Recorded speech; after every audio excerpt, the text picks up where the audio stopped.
Assalamualaikum warahmatullahi wabarakatuh. Hamdan wa syukran lillah, amma ba'd. Yang sama-sama kita hormati Ibu Kepala Sekolah MTS Miftahul Huda,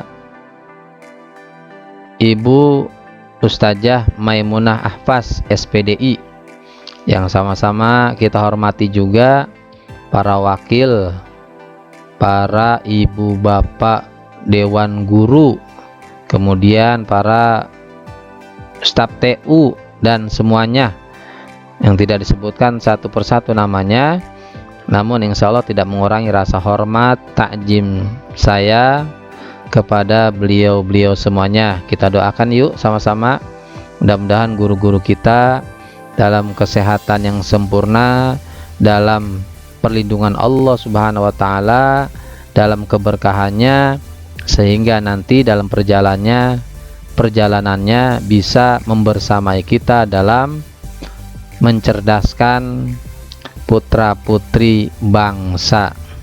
Yang sama-sama saya hormati juga, saya banggakan anak-anakku yang soleh dan soleha, peserta MPLS tahun pelajaran 2021-2022, yang mudah-mudahan semuanya sehat walafiat, tetap semangat ya, insya Allah jadi anak-anak yang manfaat, sukses dunia akhirat, amin ya Allah ya Robbal alamin.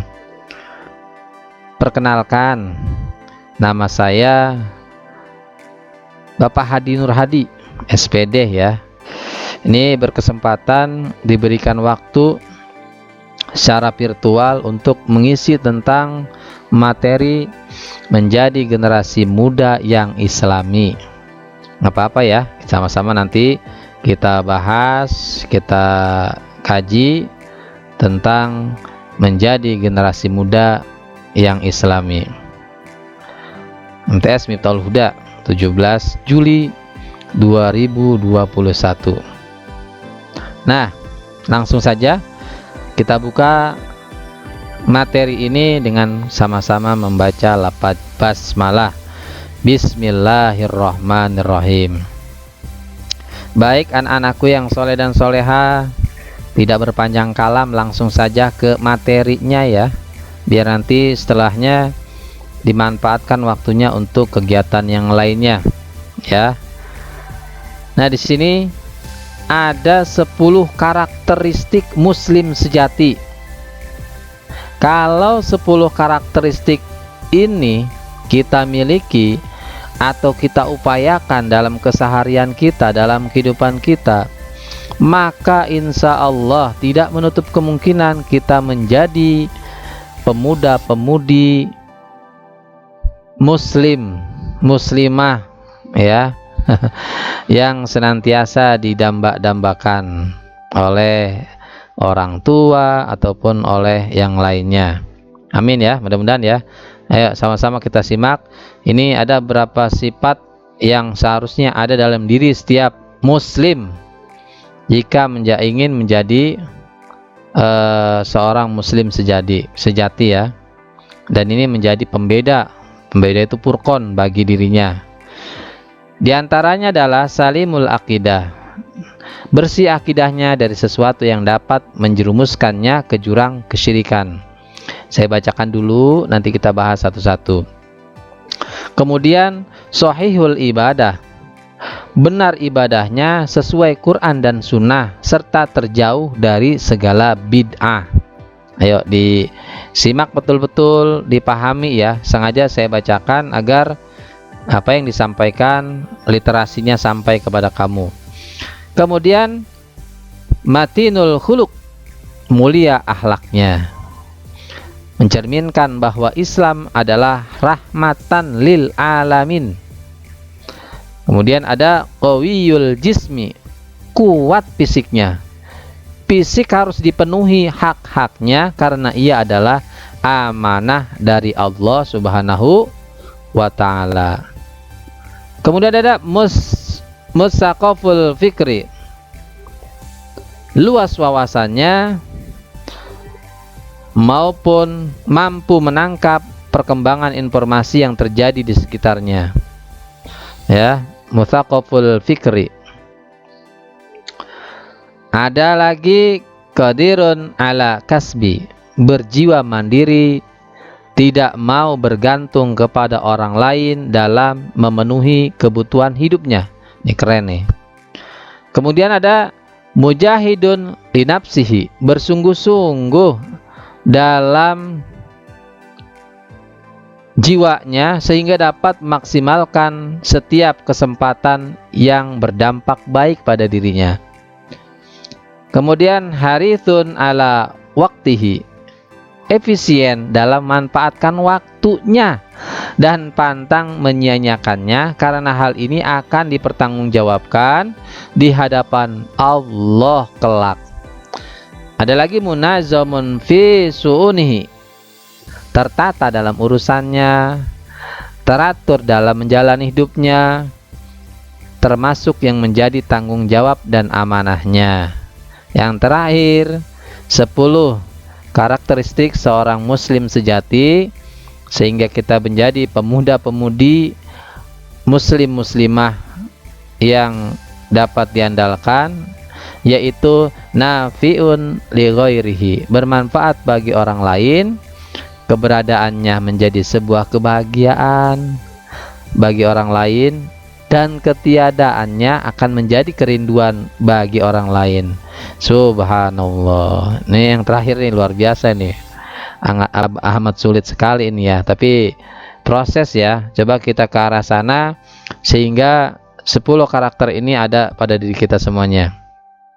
Yuk sama-sama kita bahas satu-satu. Yang pertama, salimul akidah, bersih akidahnya. Nah, akidah yang bersih atau salimul akidah merupakan salah satu karakter menjadi muslim sejati yang harus ada pada setiap muslim. Dengan akidah yang bersih, maka seorang muslim tersebut memiliki ikatan yang kuat kepada Allah Subhanahu wa taala dan juga tidak akan pernah menyimpang dari apa yang telah Allah tentukan. Sebagaimana firman Allah Subhanahu wa taala nih, sesungguhnya solatku, ibadahku, hidup dan matiku semua bagi Allah Tuhan semesta alam. Sering kita baca dalam solat ya, inna solati wa nusuki wa mahyaya wa mamati lillahi rabbil alamin. Itu 5 waktu kita baca. Ini sangat luar biasa, apalagi di masa pandemi sekarang ini menjadi sebuah keharusan bahwa harus bersih akhlaknya, akidahnya. Bahkan dalam sebuah kajian yang lain ya, orang-orang terdahulu para tabi'in ya, tabi'in, bahkan sahabat Nabi atau Nabi pun sendiri senantiasa menekankan akidah ya, akhlak, menekankan adab terlebih dahulu daripada keilmuan. Ini betapa pentingnya adab ya sebelum ilmu. Nah, karena pada dasarnya memiliki akidah yang bersih itu sangat penting. Tolong jadi catatan ya, bahwa salimul akidah ini sangat penting bagi kita semuanya.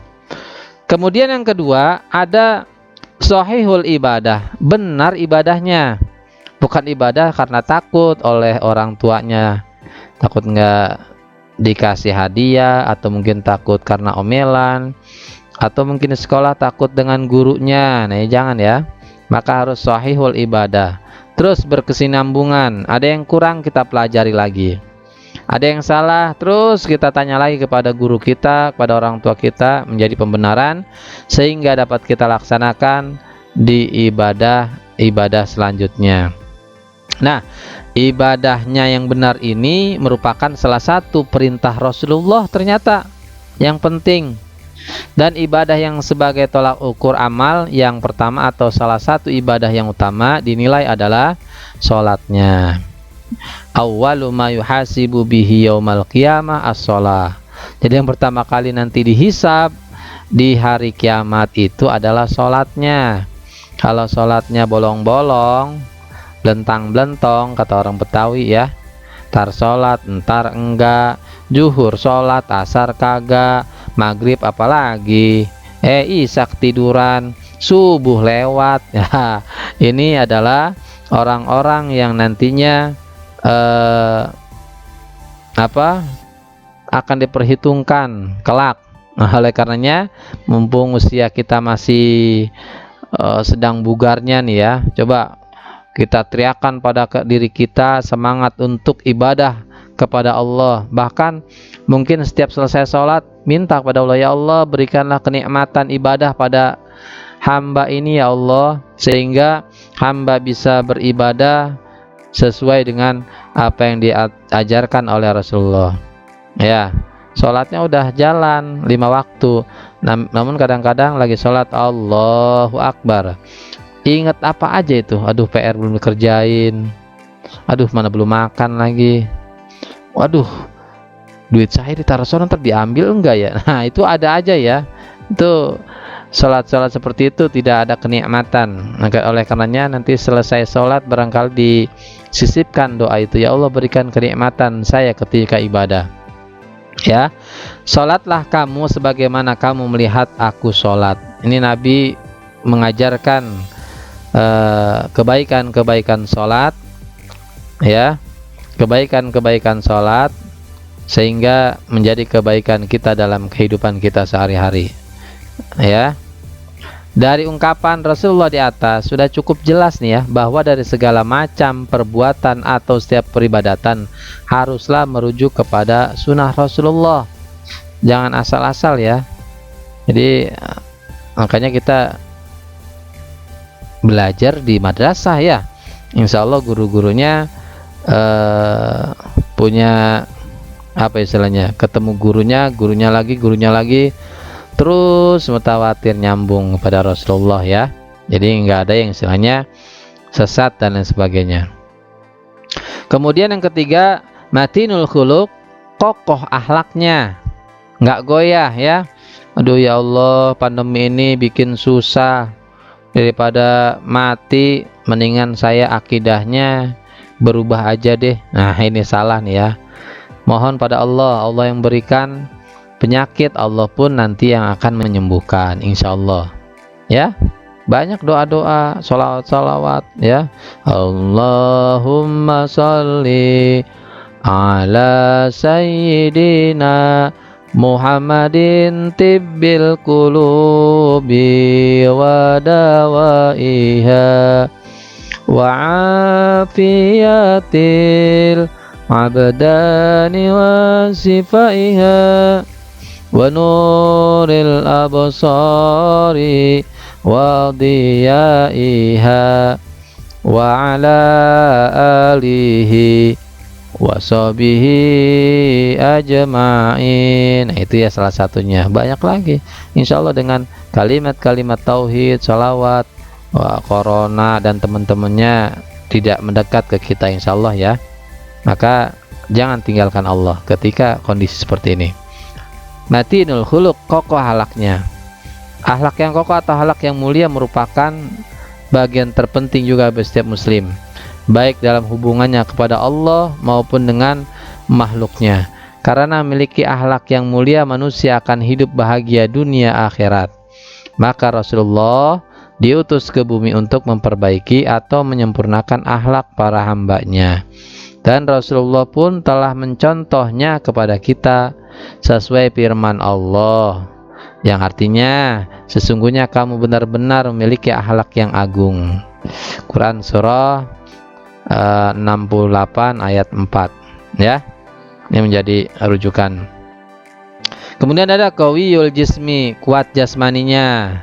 Kuat jasmaninya juga poin penting yang harus ada pada setiap muslim, karena untuk menjalankan ibadah-ibadah yang Allah perintahkan seperti sholat, puasa, zakat, dan haji, ataupun segala sesuatu amalan yang harus dikerjakan dengan fisik, kita harus memiliki fisik yang kuat dan sehat.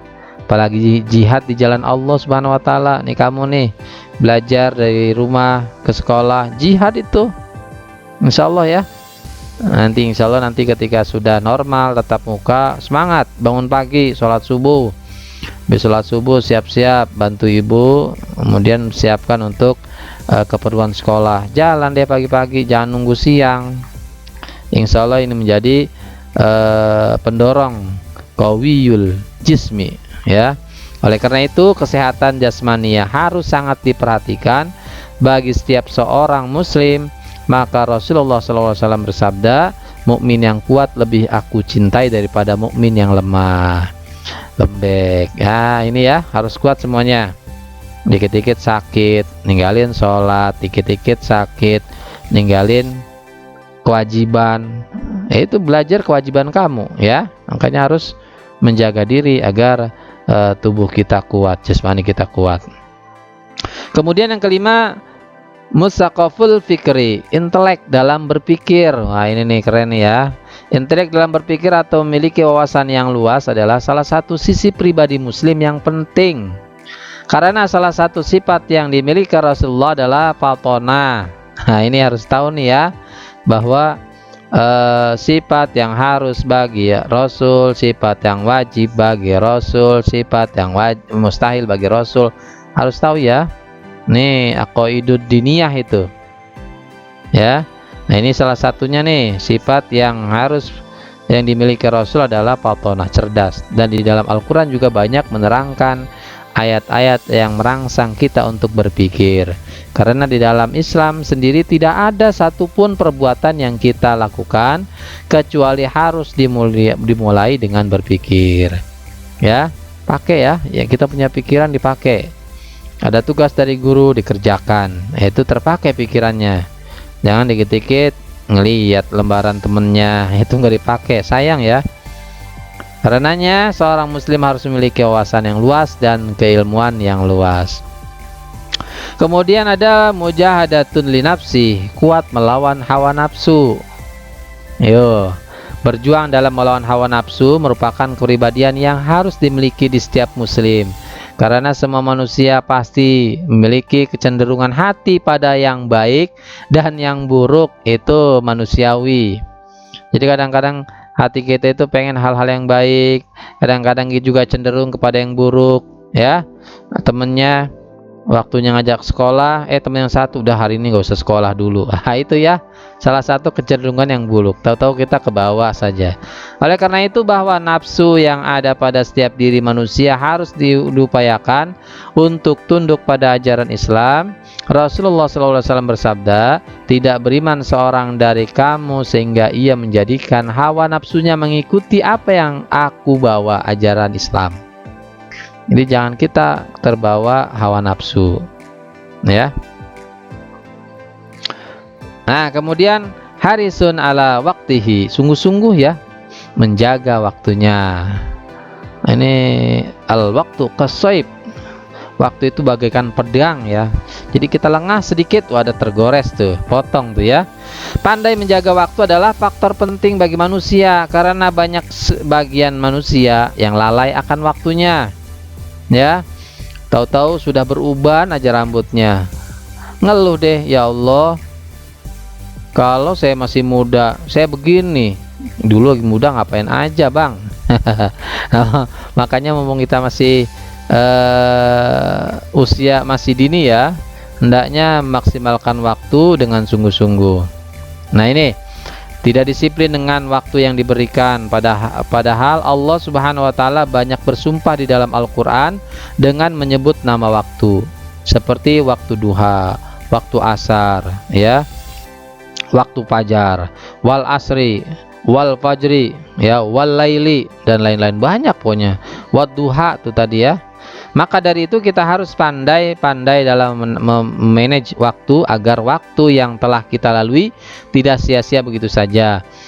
Maka diantara yang disinggung oleh Nabi Shallallahu Alaihi Wasallam adalah memanfaatkan 5 perkara sebelum datang 5 perkara. Ini ada lagunya nih yang disampaikan oleh Agim ya.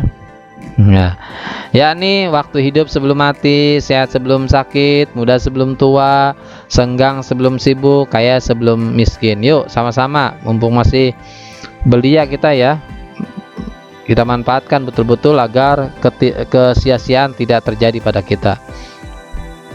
Kemudian ada munajamun fi syu'nihi, teratur dalam semua masalah. Teratur dalam segala urusan salah satu kepribadian yang harus ditekankan pada setiap manusia. Di dalam hukum Islam sudah tertata rapi dalam menyelesaikan segala urusan atau masalah, baik itu terkait ubudiyah maupun muamalahnya. Bersungguh-sungguh, bersemangat dan berkorban. Adanya komunitas dan berbasis ilmu pengetahuan merupakan diantara yang mendapatkan perhatian secara serius dalam menunaikan tugas-tugasnya. Munajamun fi su'nihi, teratur dalam semua masalah. Nah, ini nih ya. Qadirun ala kasbi, mampu berusaha sendiri. Bukan anak mamah lagi ya. SMP, MTS ya. Bukan SD lagi. Jadi kita harus mampu berusaha sendiri. Jangan apa-apa ibu, jangan apa-apa bapak, jangan apa-apa kakak. Harus kita sendiri. Ya, mampu berusaha sendiri atau bisa kita sebut harus mandiri merupakan suatu yang amat diperlukan. Tidak sedikit banyak orang masalah yang sering dihadapi adalah masalah ekonomi. Banyak ya, apalagi sekarang ini ya Allah, di mana-mana menjerit ya, diberlakukan PPKM darurat, orang nggak boleh keluar, nggak boleh dagang, yang dagang ditangkap-tangkepin. Ya, ini yang menjadi sekarat buat orang-orang kecil ya. Oleh karena itu perintah mencari nafkah sangatlah banyak di dalam Al-Quran maupun hadis, dan itu memiliki keutamaan yang penting. Qadirun ala kasbi, mampu berusaha sendiri ya. Luar biasa, insya Allah nanti menjadi generasi muslim muslimah yang sejati. Yang terakhir, nafiun li ghairihi, bermanfaat bagi orang lain ya. Bermanfaat bagi orang lain adalah suatu tuntunan bagi setiap muslim. Dengan hal ini berarti seorang muslim harus berpikir bagaimana cara agar setiap pribadi ini bermanfaat bagi orang sekitar kita. Jangan sampai kita sebagai muslim tidak ada kontribusi atau berperan penting di masyarakat, atau mungkin disebut sampah masyarakat ya. Jangankan keberadaan kita, enggak ada kita diomongin aja, kita lewat aja, awas ada si Anu lewat tuh, hati-hati ada yang hilang. Ini kan hal-hal yang sangat merugikan diri kita. Makanya berikan kemanfaatan untuk orang banyak. Dalam kaitan ini Rasulullah SAW bersabda, sebaik-baik manusia adalah yang paling bermanfaat bagi orang lain. Khairun nas anfa'uhum linnas ya. Khairun nas anfa'uhum linnas. Baik anak-anakku yang soleh dan soleha, sebelum ditutup ini ada tambahan dari materi sebelumnya, yaitu 4 tips menjadi pemuda idaman. Bisa disimak baik-baik sampai selesai, insya Allah menjadi penguatan dari 10 karakter muslim sejati tadi, pendukung menjadi generasi muda-mudi Islam yang didambakan. Masa muda adalah masa yang penuh dengan potensi. Maka manfaatkan masa muda untuk kebaikan, ketaatan, membela Islam. Ketahuilah bahwa pemuda Islam itu karakternya, pertama, dia kuat akidahnya. Lihat kisah Ashabul Kahfi, pemuda-pemuda yang demi membela agama dan akidah, mereka meninggalkan kampung halamannya. Allah sebutkan mereka adalah para pemuda yang beriman kepada Allah Subhanahu wa Ta'ala. Yang kedua, semangat di dalam belajar ilmu agama, karena mereka faham bahwa ilmu agama inilah yang menjadikan mereka mulia di sisi Allah Subhanahu wa Ta'ala. Dalam hadis Muslim dari Abu Sa'id Al-Khudri, ketika Rasulullah menceritakan ada seorang pemuda yang kuat imannya, yang nanti berani menantang Dajjal, dia mengatakan kepada Dajjal, kamu adalah Dajjal yang diberitakan oleh Rasulullah. Jadi dia tahu dari baca hadis Nabi SAW, dari belajar ilmu. Yang ketiga, rajin ibadah. Kata Nabi SAW tentang 7 golongan yang akan mendapatkan naungan Allah di suatu hari yang tidak ada naungan kecuali naungannya. Salah satunya seorang pemuda yang tumbuh dalam ketaatan kepada Allah Subhanahu wa Ta'ala. Yang selanjutnya, dia memiliki akhlak yang baik. Akhlaknya kepada tetangga, orang tua, saudaranya, sahabatnya, dia baik akhlaknya. Ya, ini adalah penguatan buat kita semuanya. Kurang lebihnya mohon maaf. Yuk di akhir sama-sama kita tutup materi ini dengan pembacaan doa kafaratul majlis. Subhanakallahumma wa bihamdika asyhadu an la ilaha illa anta astaghfiruka wa atubu ilaik. Syukran kasiran. Assalamualaikum warahmatullahi wabarakatuh.